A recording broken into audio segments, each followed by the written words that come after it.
JDS ഇടതുമുന്നണിയിൽ തുടരുന്നത് ഇരട്ടത്താപ്പെന്ന് പ്രതിപക്ഷ നേതാവ് വി ഡി സതീശൻ. കേരളത്തിലും NDA LDF സഖ്യകക്ഷി ഭരണമാണെന്ന് വി ഡി സതീശൻ വിമർശിച്ചു.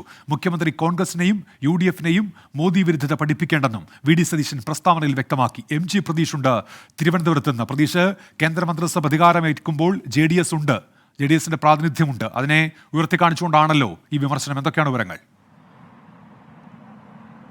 ഉന്മേഷ, തീർച്ചയായും കഴിഞ്ഞ സെപ്റ്റംബറിൽ JDS ദേശീയ നേതൃത്വവുമായുള്ള ബന്ധം JDS കേരള ഘടകം ഉപേക്ഷിച്ചെങ്കിലും നിലവിൽ ഇപ്പോഴും ഇടതുമുന്നണിയിൽ തുടരുന്നതിന്റെ ഒരു പ്രശ്നമാണ് ഈ പ്രതിപക്ഷ നേതാവും ചൂണ്ടിക്കാണിക്കുന്നത്. ഇടതുമുന്നണിയിലെ തന്നെ മറ്റ് ഘടകകക്ഷികളും നേരത്തെ JDS ഇടതുമുന്നണിയിൽ മറ്റ് മാറ്റങ്ങളൊന്നും തന്നെ ഇല്ലാതെ തുടരുന്നതിലെ ഒരു അതൃപ്തി പരസ്യമാക്കിയിരുന്നു. അതിന് പിന്നാലെയാണ് ഇപ്പോൾ വിമർശനവും ആക്ഷേപവുമായി പ്രതിപക്ഷ നേതാവും രംഗത്ത് വന്നിരിക്കുന്നത്.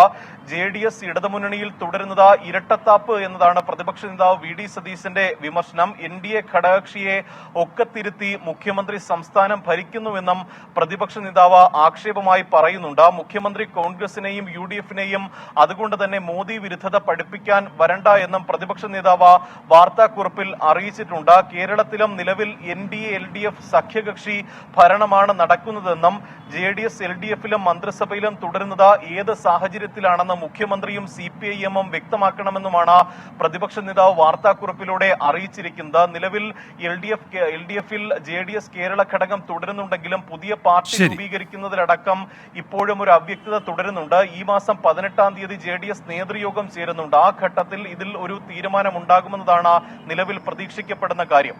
ശരി, MG പ്രതീഷ് തിരുവനന്തപുരത്ത്.